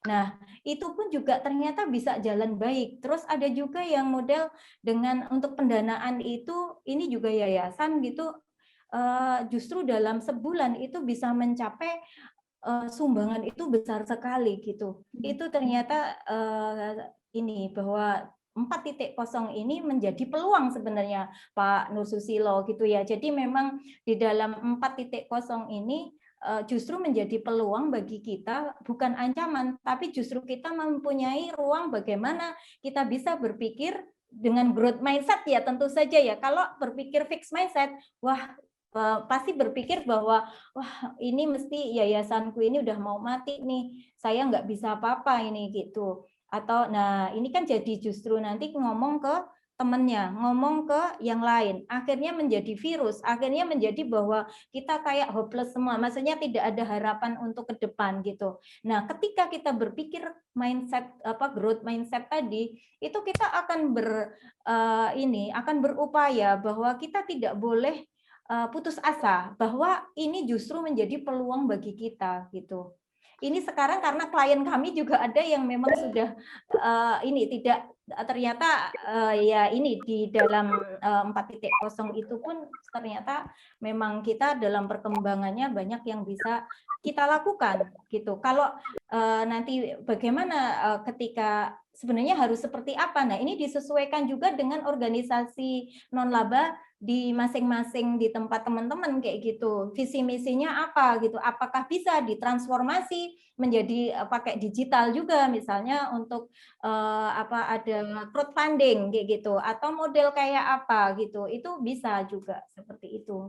Jadi ada hubungannya, tetap ada hubungannya. Tapi kalau yang growth mindset itu lebih ke mindset dari kita semua pelaku yang ada di yayasan, tapi dari sisi ternyata era sekarang industri 4.0 itu peluang bagi kita untuk belajar bahwa mentransformasi bahwa kira-kira bisa nggak kita bisa naik istilahnya bisa ke arah perubahan yang bisa lewat ini lewat dari virtual tadi gitu. Apakah nanti bisa tidak hanya mengandalkan donor atau upaya yang lain yang ternyata bisa dengan crowdfunding atau nanti bisa diupayakan dengan yang lain. Oke, terima kasih Bu Ati. Wah, ini Ya. sudah banyak Bu pertanyaan yang masuk nih Bu. Oke, sebelum saya membacakan pertanyaan selanjutnya nih, saya mau menginformasikan kepada teman rekan-rekan yayasan, nanti kita akan ada kuis gitu ya, kuis dan itu kuisnya berhadiah gitu. Dengan nanti kuis kita upload di story Sekolah Finansialcom di Instagram. Mungkin nanti akan disampaikan Mbak Nina lebih lanjut ya di grup. Oke. Nah, saat ini saya akan bacakan pertanyaan dari Ibu Cindy dari Yayasan Bebas Selamat Indonesia ya. Wah, luar biasa namanya ya. Nah, ini ada 3 pertanyaan, Bu. Mungkin pertanyaan yang pertama, apakah yayasan sosial boleh mempunyai unit bisnis? Yayasan, ya boleh sekali, boleh sekali. Ya, yayasan sosial boleh mempunyai unit bisnis, tergantung nanti dari tata cara pengelolaannya gitu. Makanya pelaporan keuangannya juga sekarang sudah sesuai ISAK 35. Jadi mengakomodir bagi Bapak Ibu organisasi non-laba yang memang akan mempunyai unit bisnis gitu. Oke, sip. Nah, apakah betul yayasan non-profit tidak boleh menyimpan aset lebih dari 2 miliar per tahun, Bu Ati? Ya, apakah perusahaan apakah nggak boleh? Ya, jadi sebenarnya tidak ada aturan bahwa menyimpan profit selama, terkait dengan pajak kalau yayasan pendidikan ini kalau surplus ya, kalau surplus, nah ini surplus kan maksimal 4 tahun. Kalau 4 tahun ini memang tidak digunakan itu akan berdampak ada pajaknya gitu. Nah itu, tapi kalau boleh dan tidak, nah ini tergantung menyimpan asetnya itu seperti apa gitu. Kalau memang nanti bisa menggunakan misalnya bisa mau investasi untuk reksadana, itu pun boleh. Untuk emas itu juga boleh, tapi dari dana yang mana gitu. Kalau itu dana dari fundraising sangat boleh, tapi kalau itu dana dari donor ya nggak boleh gitu. Jadi itu bagaimana kita kan ada pembatasan sumber dana tadi ya, ada pembatasan dan tanpa pembatasan gitu. Nah, kalau tanpa pembatasan, dana dari tanpa pembatasan itu nggak masalah gitu. Oke, jadi bisa ya Bu. Oke, nah itu sudah diatur ya Bu ya? Sudah diatur di dalam. Jadi kalau maksudnya diatur gimana? Jadi memang sudah ada aturannya ya seperti itu. Oh iya, jadi gini, kalau memang selama ini memang kalau secara aturan bahwa ini boleh dan tidak, tapi kalau memang dari sisi yang pernah saya alami dan saya melakukan itu waktu itu justru dalam organisasi non-laba yang waktu itu memang saya di penanggung jawab untuk di keuangannya, itu justru kita menggunakan emas, caranya emas batangan kayak gitu, itu juga bisa. Dan ada juga yang menggunakan deposito gitu, itu juga nggak apa-apa kayak gitu. Itu nggak masalah kan, secara pelaporan keuangan gitu juga nggak masalah, tapi tergantung sumber dananya dari mana gitu. Kalau itu sumber dana memang dari donor ya nggak bisa gitu, tapi kalau karena kan nanti sesuai dengan kontrak MOU udah jelas bahwa itu untuk kegiatan, untuk aktivitas yang sesuai yang di MOU gitu. Jadi tidak ada namanya. Tapi begitu organisasi ini mempunyai unit bisnis dan memang unit bisnisnya ini berkembang, kan nggak masalah ketika mempunyai aset, karena untuk apa? Sustain ke depan itu juga perlu kita pertimbangkan gitu. Dulu kalau yang saya lakukan dulu tetap harus setiap tahun harus kita menyusun analisa laporan keuangan. Kita bisa menyampaikan kepada pengurus bahwa ini posisinya seperti ini, nanti dampaknya seperti ini. Kalau untuk masalah keputusan sudah tidak wewenang dari pelaksana keuangan, tapi menjadi manajemen yang nanti akan memutuskan begitu. Tapi intinya kalau dengan metode growth mindset bertumbuh bersama itu memang ini kita tetap harus semuanya, semua lini harus mempunyai mindset growth mindset gitu. Kalau hanya di salah satunya, misalnya direkturnya saja atau pengurusnya saja itu juga nggak bisa. Jadi harus sama-sama semuanya gitu. Oke, menarik. Nah, ini ada pertanyaan dari Ibu Vinci ya, Ibu Vinci Jarangga dari Papua, Bu Ati. Wah, ini halo Papua ini ya. Dan ini nyambung tadi growth mindset, Bu. Dan ini case-nya adalah kalau melaksanakan swadaya internal, apalagi kondisi saat ini sedang sulit, Bu. Iya, jadi sejauh mana sih konsep growth mindset itu gitu? Oh ya, nah jadi begini, kondisi saat ini memang sulit, tapi ada nggak peluang yang bisa digunakan? Misalnya ada loh yang ternyata, nah ini kan saya tidak tahu, itu perlu mungkin diskusi ini ya, nanti bisa hubungi kami, bisa Japri, bisa kita diskusikan kayak gitu. Karena kalau ini dengan peserta yang sudah join di sini ada 183 ya kayak gitu. Ini kan harus kita petakan lebih jauh kayak gitu, bahwa secara garis besar itu sangat mungkin. Bahkan ada juga yang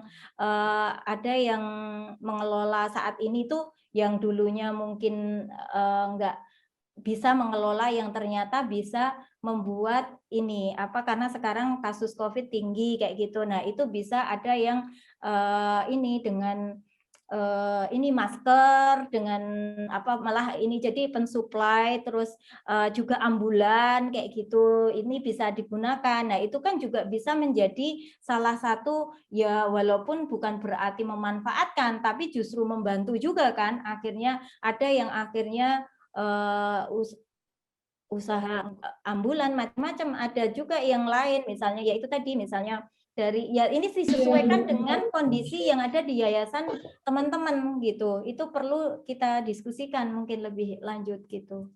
Oke, nanti diskusi lebih lanjut ya via Japri gitu ya Bu ya, untuk konsultasi yang lebih mendetail gitu ya Ibu Vinci. Nah ini pertanyaan selanjutnya saya bacakan, wah ini luar biasa Bu pertanyaannya, penting-penting semuanya nih. Iya. Nah, ini mungkin mewakili dari SMP ya, SMP Pemusda, Bu ya. Ya. Nah, ini laporan keuangan yang baik ini akan berpengaruh untuk yayasan ke depannya, jelas ya, Bu ya. Nah, bagaimana yayasan saat ini ya laporan keuangannya itu masih biasa, Bu, bisa mengakses sumber utang dari perbankan. Wah, ini hubungannya sama mungkin tadi nyambung ke fundraising, nyambung ke bagaimana kita ke pihak ketiga ya.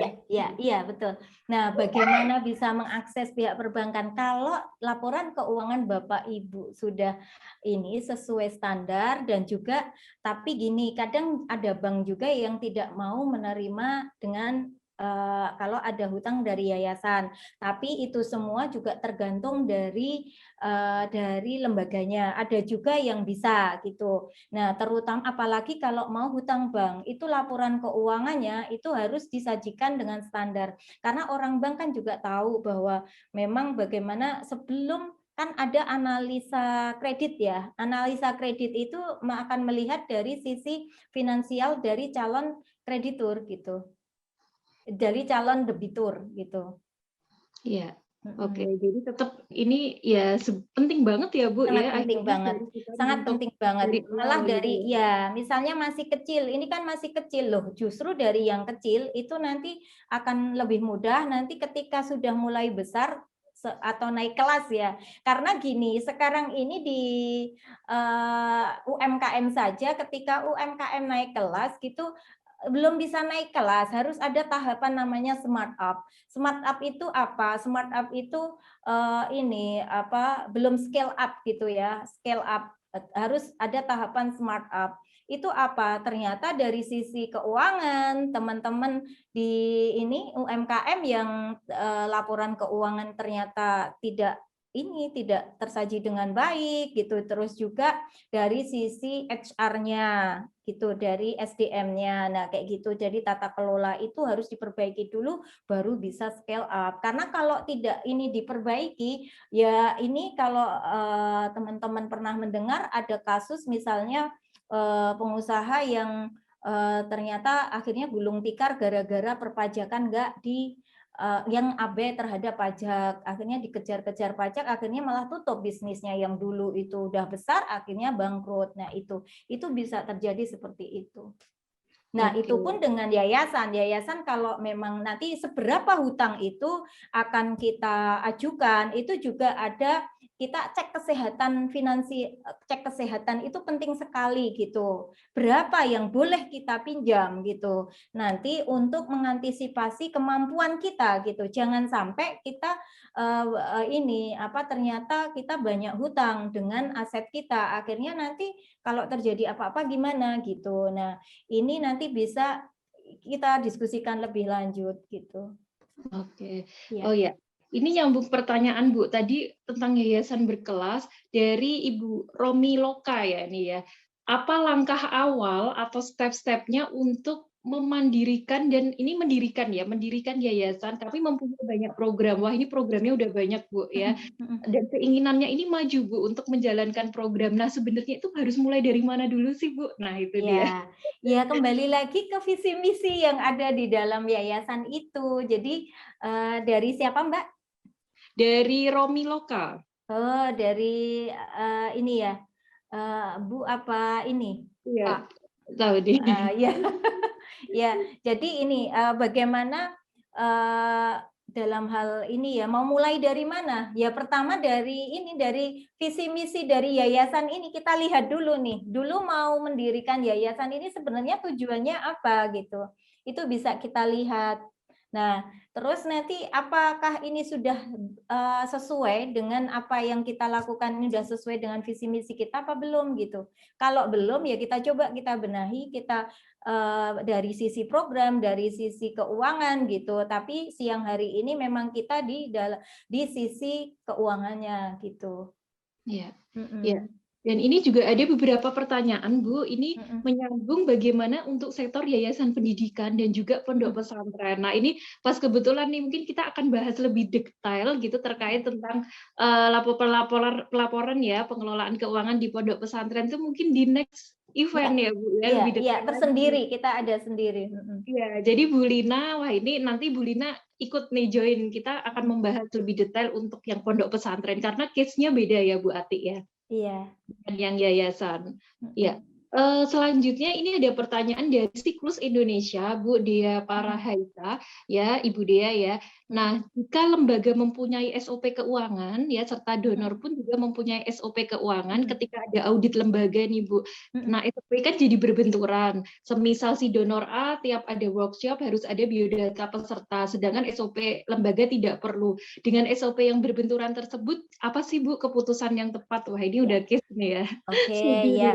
Nah, sekarang dari case-case itu berarti kan namanya ini ya Bu Dea ya, bahwa bagaimana SOP yang sudah ada kok nggak sesuai. Nah, SOP ini sebenarnya bisa kita revisi gitu. SOP lembaga kita ini bisa revisi. Kalau memang ada, kan gini, memang idealnya tuh setiap 6 bulan sekali kita review, atau 1 tahun lah paling lama kita review gitu.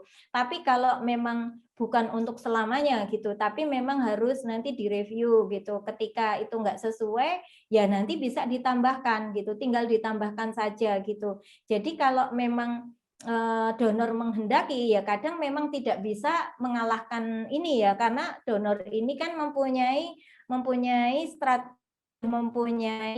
ini panduan yang jelas bahwa nanti setiap kali ada pertemuan harus ada notulensi, harus ada daftar hadir. Nah, kayak gitu kan sudah mempunyai SOP sendiri. Nah, kita memang harus mengikuti gitu. Dari donor itu kita masukkan ke SOP kita gitu. Kita masukkan ke SOP kita dan kita implementasikan. Karena kalau kita kokoh terhadap SOP kita, nanti donor juga tetap tidak mau menerima begitu. Berangkat dari situ, berarti untuk ke depan ini bisa untuk keperbaikan ke depan gitu, itu bisa dimasukkan. Tapi kalau perubahannya itu tiba-tiba ya bisa disampaikan. Saya rasa itu bisa dikomunikasikan dengan donor. Kalau tiba-tiba uang dulunya kita udah nggak ada, begitu donor masuk baru beberapa bulan, ya pasti tetap bisa itu dikomunikasikan. Tapi yang jelas itu bisa menjadi bahan untuk revisi SOP lembaga. Baik, oke. Iya. Nah, ini pertanyaan selanjutnya Bu dari Lombok ya, Bapak Iskandar Zulkarnain ya. Nah, mau nanya bagaimana langkah ke depan untuk yayasan baru dibuka, Bu. Sedangkan dana untuk kegiatan itu nggak ada sama sekali. Apakah itu sebaiknya pakai dana pribadi atau sudah langsung kita fundraising gitu, Bu ya mungkin? Ya, nah itu terima kasih Pak Iskandar ya. Jadi memang ini bisa jadi bisa dua-duanya. Bisa mulai dari patungan terhadap para pendiri gitu. Terus bisa juga dengan model fundraising. Misalnya kompetensi, ya ini saya mohon maaf nggak tahu ini yayasan apa. Misalnya di dalam pendiri itu ada yang punya kompetensi menjadi pembicara. Nah itu aja. Itu bisa nggak kita kerjasama. Terus kita mulai mengenalkan yayasan kita ini gitu, terus nanti ini bisa menjadi nanti kalau ada yang misalnya ada uang yang masuk kayak gitu, itu bisa istilahnya ada di sharing profit kan, nah itu bisa digunakan untuk ini kegiatan yayasan begitu. Jadi itu tergantung dari kemampuan para pendiri yayasan ataupun sebenarnya apa yang akan dilakukan kan mempunyai planning ya. Tentu saja mendirikan yayasan itu punyai planning bahwa perencanaan tahun ini akan mengerjakan apa kayak gitu. Terus nanti ke depan ini kan harus ada seperti ini ya, perencanaan program ke depannya itu seperti apa, itu harus ada. Kalau belum ada sekarang coba kita di dalam lingkup yayasan ini mendiskusikan, duduk bareng berdiskusi mau dibawa kemana yayasan ini gitu, kenapa membuat yayasan ini gitu. Saya rasa kalau itu memang bermanfaat bagi sekitarnya, saya rasa juga kalau untuk misalnya model charity atau gimana, saya rasa juga bisa gitu. Begitu Mbak Eki. Baik, wah ini charity ya. Oke, nah pertanyaan selanjutnya ini dari Rumpun Nurani Foundation ya Ibu Yuni. Nah ini apakah ada ukuran khusus Bu? Karena mandiri sama sustainable tadi berbeda ya. Nah apakah ada indikator khusus ini mandiri seperti apa, sustainable seperti apa gitu? Oh ya, terima kasih Mbak Yuni ya. Ini ini teman saya juga gitu. Oh ya. Ya, jadi mandirinya seperti apa gitu. Kalau mandiri sama sustain itu seperti apa? Mandiri ini mandiri secara maksudnya begini, bisa memang tanpa ada donor, tanpa ada sumbangan lain itu bisa mengelola yayasan ini gitu, dan juga walaupun ada ya ini donor ada tapi punya unit bisnis itu juga sudah bisa jalan gitu. Nah, ini yang dikatakan mandiri di sini itu memang sesuai dari tidak ini. Jadi kegiatan-kegiatan yang dilakukan itu bisa disupport dari misalnya punya unit bisnis gitu. Nah, kalau sustain itu ya untuk bisa ya istilahnya untuk tahun depan itu sudah paling enggak sudah bisa. Kalau tahun ini untuk digunakan tahun ini sudah mandiri gitu. Tapi kalau yang dinamakan sustain itu kan emang ini ya sudah bisa berjalan, sudah bisa paling enggak untuk tahun depan kita sudah tidak usah memikirkan secara dana kayak gitu. Tapi ya memang saat ini memang apalagi di dalam masa pandemi ini banyak yang merasa ada bagaimana caranya. Nah, ini memang harus benar-benar duduk bareng kembali di organisasi kita masing-masing, visi misi yang ada, program-program kita apakah sudah bisa jalan atau ternyata memang semuanya terkendala oleh dana tadi sehingga tidak bisa jalan semua. Nah, ini solusinya bagaimana? Nah, itu strategi-strategi itu pada saat itulah yang dinamakan kita harus menggunakan growth mindset kayak gitu. Jangan fixed mindset gitu. Dengan situasi saat ini justru bagaimana yang bisa kita lakukan gitu. Sesuai dengan kondisi yang ada di yayasan masing-masing. Iya, sesuai dengan visi misi yayasan ya Bu ya, kembali lagi. Ya, pertanyaan selanjutnya ini dari Purworejo Bu, Bapak Nurul Huda dari Yayasan An-Nawawi Berjan Purworejo. Ini menanyakan tentang bagaimana merekap data pemasukan dan transaksi ya via transfer. Nah, apakah ada software khusus? Nah, apakah butuh ada anggaran gitu untuk bisa diulang lagi Mbak Eki? Ya, jadi bagaimana merekap data pemasukan atau transaksi via transfer dari ribuan sumber. Jadi merekap data pemasukan. Iya, sumber transaksinya banyak ini mungkin dan yang praktis tanpa software yang mahal. Wah ini. Oh ya, ini unit bisnisnya apa? Coba diulang lagi Mbak. Sempat Dari bilang itu. An-Nawawi Berjan Purworejo ya. Atau mungkin Bapak Nurul Huda mungkin bisa jawab untuk sektor ininya, yayasannya. Untuk yayasannya pendidikan. Pendidikan. Iya. Perguruan tinggi atau sekolah Bapak? Pondok pesantren. Oh, pondok pesantren. Iya. Iya, pondok pesantren. Oh, pondok pesantren ya. Ya. Ya.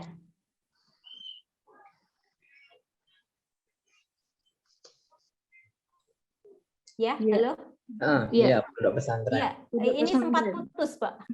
Oh ya, pondok pesantren Bu. Ya, wah ini beberapa pertanyaan memang tentang pondok pesantren juga. Wah ini ada yang menanyakan nih kapan pelatihannya secepatnya. Semoga bisa nanti kita share gitu. Yang khusus pondok pesantren ya Pak Nurul Huda.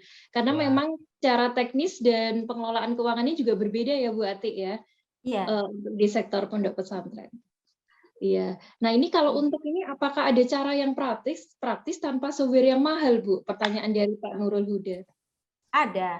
Ya nanti bisa kita diskusikan Bapak. Jadi bagaimana sih untuk transaksi yang banyak sekali, yang mungkin unit bisnisnya banyak, tapi nanti kita lihat unit bisnisnya itu berbadan hukum sendiri atau memang mengikuti yayasan. Kalau mengikuti yayasan nanti laporan keuangannya masuk di yayasan gitu.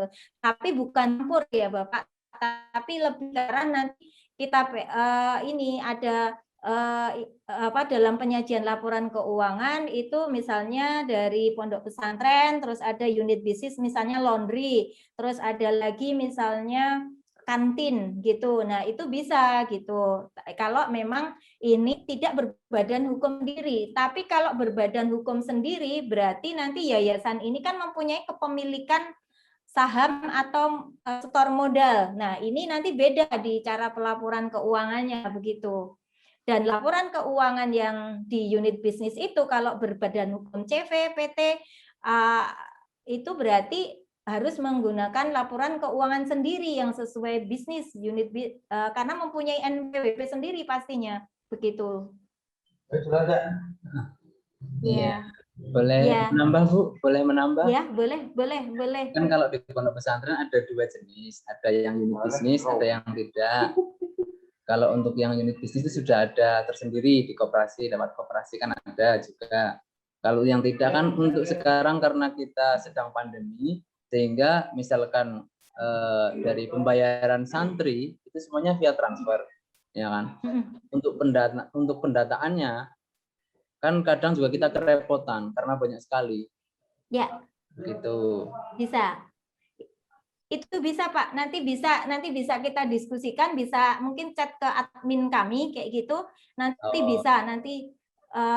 bisa kita diskusikan mau modelnya seperti apa kayak gitu, biar nanti mempermudah. Kami paham bahwa untuk teman-teman yang mengelola yayasan pendidikan itu terutama yang tidak hanya di pondok pesantren gitu ya, di perguruan tinggi itu juga pasti akan kesulitan ketika nanti kan semuanya via transfer, terus nanti gimana sih kalau sistem yang bisa jalan gitu tanpa kita pusing kayak gitu, itu bisa Pak, ada. Oh iya. Ya. Terima kasih Bapak. Ibu. Ya, terima kasih. Iya, sama-sama Bapak. Ya. Untuk Bu ini dari PKBI Jateng, Pak Puji ya, terkait manajemen fee Bu ya, apakah ini menjadi kewajiban donor atau bagaimana aturannya? Apa manajemen fee? Iya. Manajemen fee, ya. Ini dari PKBI Jateng. Halo Mbak Fu, ini memang bagaimana ketika aturan manajemen fee sebenarnya ini tergantung donornya. Donornya ini mempunyai kan ketika udah ada kesepakatan itu nggak masalah gitu. Tapi kalau memang nggak ada kesepakatan dengan donor kan berarti tidak ada manajemen fee gitu. Manajemen fee yang dimaksud itu untuk ke donornya atau untuk ke ini dari personal dari staf ke lembaga kayak gitu. Nah, ini yang perlu kita tanya gitu. Kalau itu dari lembaga, kalau itu dari donor dari lembaga ke donor, itu kalau memang nggak ada di MOU-nya ada manajemen fee yang tidak bisa. Tapi kalau memang itu dari staf ke lembaga, misalnya manajemen fee-nya harus berapa ketika ada proyek ini, nanti dari misalnya ada gaji kayak gitu, bagaimana nanti ketika apakah semuanya ditermakan oleh yang pelaksana proyeknya atau memang ada manajemen fee yang memang untuk kontribusi internal. Itu strategi bagi internal. Nah, strategi internal ini nanti memang bisa di SK-kan dengan SK direktur kayak gitu. Untuk sebaiknya seperti apa kayak gitu. Nah, ini nanti ketika memang sudah misalnya 20% masuk lembaga. Nah, yang 20% diberikan bukti bahwa memang ada sumbangan kontribusi internal dari staf kayak gitu. Jadi kan nggak masalah, kan ini namanya perkumpulan, yayasan atau organisasi non laba yang lain, siapapun boleh menyumbang gitu. Jadi tidak ada kalau itu memang sudah kesepakatan dan memang sudah diokekan, udah kontrak dengan misalnya dengan PKBI Jateng, nggak masalah gitu. Begitu Mbak Fu, Mbak Eki. Ya, oke. Nah, ini pertanyaan dari Ibu Linda ya, Karsa Institute ya, dari manajemen fee dari donor. Nah, ini normalnya berapa persen, Bu? Maksimalnya ya. Mungkin ada standar khusus. Manajemen fee dari donor. Ini berarti dari lembaga. Nah, ini tergantung Nah, ini jadi nggak ada standarnya, tapi ini disesuaikan aja dengan donornya masing-masing, dikomunikasikan terkait dengan manajemen fee gitu. Kalau secara standar itu tidak ada yang memastikan bahwa harus misalnya 10% gitu, enggak gitu, 5% itu enggak ada gitu. Jadi kalau menurut kami itu nanti dikomunikasikan dengan pihak donor yang sanggup mengalokasikan dana untuk manajemen fee-nya itu berapa? Apakah 5%, apakah 10%? Karena pernah saya punya pengalaman 10% gitu, tapi ada juga yang 5% gitu ya, tergantung dari ini keleluasaan dari kerjasama dari donor itu, kesepakatannya mau seperti apa. Oke, jadi sebenarnya nggak ada standar khusus ya Bu ya? Ya. Oke, nah ini Ibu Rika Sri dari Ireflama ya. Ibu, apakah rekomendasi software yang ada nggak sih Bu, rekomendasi software yang mengadopsi ISAK 35? Ada. Ini langsung dijawab ya. Ada. Nanti ini aja bisa ini ya, karena bisa mungkin Japri aja. Baik. Software apa gitu. Nanti kita biar Iya. Supaya bisa ini ya Bu ya, nanti langsung kita konsultasikan bersama. Oke, terkait budget tahunan ya Bu Ati. Nah, ini apakah ada semacam aturan khusus nih, apalagi untuk lembaga yang baru aja berdiri?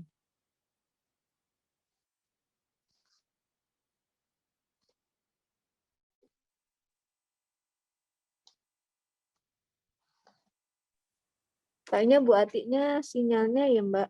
Oh, sinyal ya. Oke, iya. Nah, ini mungkin ada beberapa pertanyaan yang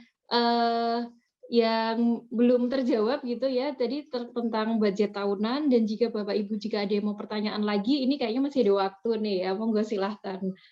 Menarik nih. Iya, sambil menunggu Bu Ati ini karena sinyal ya, koneksi gitu. Mbak, nanti yang pertanyaan dari Nisfatul Izzah terkait dana haluan yang Ibu suaranya kecil, Ibu.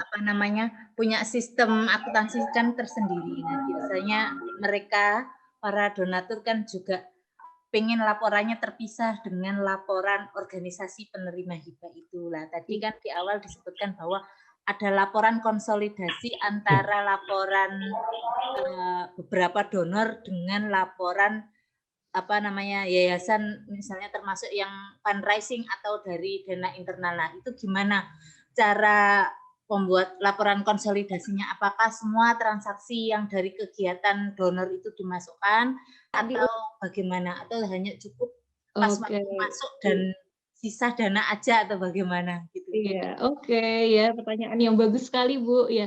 Ini tampaknya Bu Ati sudah bisa bergabung kembali. Iya. Bu Ati, ya, Mbak. Ya Bu, ini ada pertanyaan Bu. Ini menarik Bu. Saat kita misalnya ada dua sumber begitu ya. Nah, apakah laporan keuangannya itu harus dipisah atau itu bisa digabung Bu? Dua sumber ini dari donor dari dua sumber itu. Maksudnya gimana? Ini misalnya ada kegiatan atau proyek A gitu ya. Ini ada dua sumber gitu maksudnya. Ya, mungkin Ibu. Bukan. Iya, maaf ini saya tidak menyalakan video Bu Ati karena lagi rempong di belakang. Ya, baik. Iya, begini Bu Ati, biasanya kan suatu organisasi saat itu mempunyai laporan sendiri, laporan konsolidasi sendiri, tapi juga mempunyai dana dari donor, misalnya donor luar negeri. Nah, donor luar negeri juga biasanya punya sistem laporan keuangan juga beda dengan organisasi kan.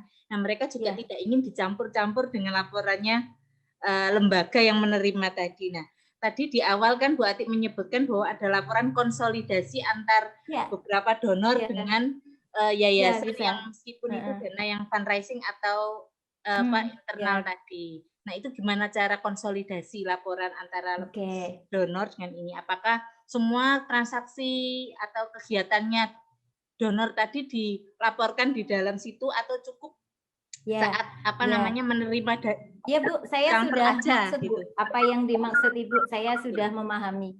Ya, ini cek saya ini bisa didengar? Bisa. Bisa Bu. Ya, Bisa. Ya, oke. Nggak bisa Bu, nggak bisa Bu. Oh, nggak bisa? Bisa nggak? Bisa ya? Kecil Bu, suaranya Ibu. Oh, Bisa saya kecil. terdengar kok. Terdengar nggak? Terdengar Bu Ati. Oke, ya memang ini ya teman-teman kalau di ini ya sistem online ini ya memang WiFi itu yang paling ini ya sinyal itu yang ini utama kita gitu. Mohon maaf kalau tadi ada yang nggak ada sinyal yang mungkin kita jadi nggak kedengeran kayak gitu. Nah, ini terkait pertanyaan Bu Nisfatul Izzah tadi ya. Nah, ini memang bagaimana untuk melakukan konsolidasi gitu. Nah, ini sebenarnya kan gini, di dalam organisasi non-laba itu kan ada proyek, ada namanya laporan organisasi, ada laporan khusus proyek, ada laporan keuangan organisasi. Banyak organisasi non-laba yang hanya berbasis proyek, jadi yang ngurusinya laporannya pisah-pisah. Jadi semuanya misalnya proyeknya ada 5, laporannya ada 5 gitu. Tapi kalau ditanya ada nggak laporan keuangan yayasan ini gitu, pasti belum bisa menyajikan. Nah, untuk menyajikan itu namanya kita nanti akan kita kita susun gitu. Itu ada tekniknya Ibu. Nanti bisa mungkin ke depan nanti bisa bisa nanti kalau kita ada event-event selanjutnya bisa kita jelasin bagaimana caranya gitu. Itu sangat bisa sekali gitu. Jadi misalnya nanti di laporan penghasilan, kalau laporan proyek itu hanya di laporan penerimaan dan pengeluaran dana gitu. Itu kalau laporan proyek. Tapi kalau laporan organisasi itu berdasarkan ISAK 35. Yang berdasarkan ISAK 35 itu laporan organisasinya, bukan laporan proyeknya, Bu. Begitu ya. Nah, itu nanti makanya ISAK 35 memberikan, sekarang kan ada namanya laporan posisi keuangan, laporan penghasilan komprehensif gitu. Nah, di dalam laporan penghasilan komprehensif ini nanti misalnya ada proyek A, proyek B gitu, terus ada lagi misalnya unit bisnis, misalnya ada misalnya salon gitu ya, salon kecantikan, atau justru misalnya bimbingan belajar atau apa kayak gitu, itu boleh, itu bisa gitu. Nah, nanti caranya bagaimana? Nanti kita bisa belajar bersama untuk ini gitu. Itu sangat bisa, dan itu bisa melihat potret kesehatan organisasi. Kalau potret kesehatan proyek itu berdasarkan laporan per proyek. Tapi kalau laporan organisasi itu kita lihat dari laporan keuangan organisasi gitu. Ya, begitu lengkap. Bu. Ya Bu, terima kasih. Ya, sama-sama Ibu. Bu, ya selanjutnya ini ada pertanyaan dari Ibu Ari Amini YNS Jakarta, Bu. Ya, mau tanya tentang kontribusi atau sumbangan staf ke yayasan. Apakah ini dicatat sebagai pendapatan yayasan sehingga akan berakibat pada pajak yang harus ditanggung atau pendapatan tersebut? Ini ada juga beberapa pertanyaan tentang pajak ya, Bu ya. Iya, iya. Juga ini tentang pajak ya, Bu ya. Dan ini kita juga di beberapa yayasan yang lain. Ya, boleh. Jadi gini, jadi memang ini ya, ini pertanyaan tadi yang pertama ini tentang ini ya Mbak, kontribusi internal catatnya apa gitu. Catatnya ya tetap sumbangan kontribusi internal, karena kalau sumbangan itu tidak ada pengaruhnya dengan pajak. Kalau namanya di yayasan itu, kalau sumber dananya dari sumbangan hibah itu kan memang tidak ada pajaknya dari badannya gitu loh ya. Jadi secara badan. Tapi kalau untuk PPh 21 karyawan gitu ketika dapat dari donor, terus juga uang itu digunakan untuk membayari karyawan, ya tetap harus motong PPh 21 begitu. Atau kalau ternyata kita membayar honor untuk narasumber atau tetap kita atau mempunyai tenaga ahli itu tetap dibayarkan, dipotong pajaknya begitu. Tapi kalau laporan untuk perpajakan badannya di SPT tahunannya itu kalau dari sumbangan semua itu nihil gitu. Iya, oke. Siap, Bu. Ya, ini tentang pajak ya, Bu. Juga di beberapa pertanyaan lain, Bu. Memang pajak ini menjadi suatu hal yang menarik untuk kita detailkan lagi ya, Bu. Ya, mungkin di event selanjutnya gitu ya, membahas Mbak Eki, pajak. ini kita sepakati mau sampai jam berapa? Oke, ini ada satu pertanyaan lagi, Bu. Ya, oke. Oke, nah ini dari Pak Andi, Bu, ini yang tadi sempat membahas tentang rasio keuangan, Bu, ya. Yang dipakai dalam laporan keuangan yayasan itu seperti apa gitu, dan juga apa sih penentuan untuk dana terikat dan tidak terikat? Oke, baik. Terima kasih dari Pak Andi ya. Gitu rasio-rasionya apa? Nah, nanti ini Pak, suatu saat nanti kita akan bahas juga bagaimana kita baca laporan keuangan, cek kesehatan yayasan itu seperti apa. Nah, rasio yang terutama itu likuiditas, ada solvabilitas kayak gitu. Jadi memang hampir sama dengan bisnis tapi lebih ke arah kecenderung apakah likuiditasnya dari organisasi ini sebenarnya baik apa enggak sih kayak gitu. Nanti kita lihat gitu. Kalau hasilnya dari nanti kita bisa bahas lebih lanjut kalau untuk yang analisa laporan keuangan. Karena nanti kita bisa menjelaskan kalau lebih ada datanya kayak gitu. Terus maksudnya apa gitu akan lebih bisa kita terima. Apalagi dengan Zoom seperti ini ya. Nanti kalau saya hanya sampaikan nanti kurang begitu jelas gitu. Nah, terus juga kalau yang yang satunya tadi apa Mbak? Untuk yang dana terikat dan Oh tidak iya, terikat. dana terikat dan tidak terikat. Sekarang itu dengan adanya ISAK 35 jadinya dengan pembatasan dan tanpa pembatasan. Nah, itu sebenarnya hampir sama ya. Dengan pembatasan itu maksudnya itu kita mempunyai kontrak MOU dengan pihak ketiga, misalnya donor, atau dengan misalnya kalau pendidikan itu dengan Dikti atau yang Kemenristek Dikti misalnya ada kerjasama apa, ada proyek apa. Nah, itu namanya dengan pembatasan gitu. Kalau tanpa pembatasan itu yang dari SPP, kalau yayasan pendidikan itu ya dari SPP gitu. Itu semua itu yang namanya tanpa pembatasan. Pokoknya kalau dengan pembatasan itu ada kontrak yang disepakati bahwa ada masa tempo untuk melakukan aktivitas itu gitu. Itu dengan pembatasan begitu. Dan itu akan lebih rinci lagi ketika bagaimana kita mengelolanya. Apakah dana dari donor langsung kita anggap itu sebagai pendapatan ataukah kita sebagai utang program gitu.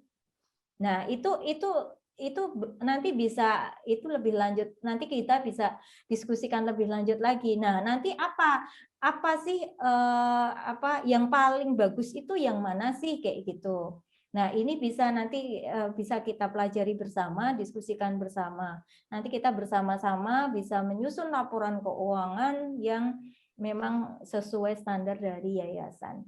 Gitu. Iya, terima kasih. Wah, ini lengkap ya Bu, dari kita teorinya, implementasinya, softwarenya tadi sempat dibahas, pajak, dan sampai analisa laporan keuangan ya Bu. Oh iya, saya tambahin juga analisa laporan keuangan nanti kita sesuaikan dengan ini Mbak, dengan yayasan tersebut gitu. Karena yayasan tidak, maksudnya nanti dari dari nanti kita bisa lihat dari laporan keuangan bisa kelihatan ternyata punya hutang atau tidak ada hutang, kebanyakan kas, kayak gitu. Nah, nanti dari situ kita bisa lihat cek kesehatannya itu yang mana aja gitu. Oke. Dan akhirnya balik lagi ke financial check up ya, Bu ya? Iya, betul. Jadi cek kesehatan itu ini ya, kesehatan keuangan gitu. Jadi kalau kita misalnya cek ke lab untuk kesehatan kita kan akan tahu oh ternyata trigliserid saya tinggi gitu. Nah, kita akan tahu nih apa yang harus kita lakukan. Nah, kalau kita financial check up, kita tahu nih, oh ternyata kita memang secara rasio keuangan kita itu ini kita hanya bertahan misalnya 2 tahun ke depan apa ini bisa kelihatan juga kalau kita ada data yang memang mensupport untuk itu. Makanya dari sejak sekarang kalau belum implementasikan laporan keuangan yang saat awal kita mulai dari apa yang sudah bisa kita lakukan untuk hari ini bisa nanti proyeksi ke depan itu kalau kita punya data itu bisa analis laporan keuangan. Iya, baik, luar biasa. Ini Bu Ati dan juga rekan-rekan yayasan ini semua pertanyaan sudah selesai dijawab gitu ya. Sepertinya Ya. sudah selesai. Walaupun mungkin nanti ada pertanyaan yang sifatnya sangat detail gitu, nanti bisa dikonsultasikan ke kami ya untuk bagaimana cara pengelolaannya secara lebih detail untuk hal laporan ya Bu ya, dan juga beberapa konsultasi gitu ya. Nanti bisa menghubungi Bu Ati ataupun admin Sekolah Finansial. Mungkin seperti itu dulu. Terima kasih Bu Ati.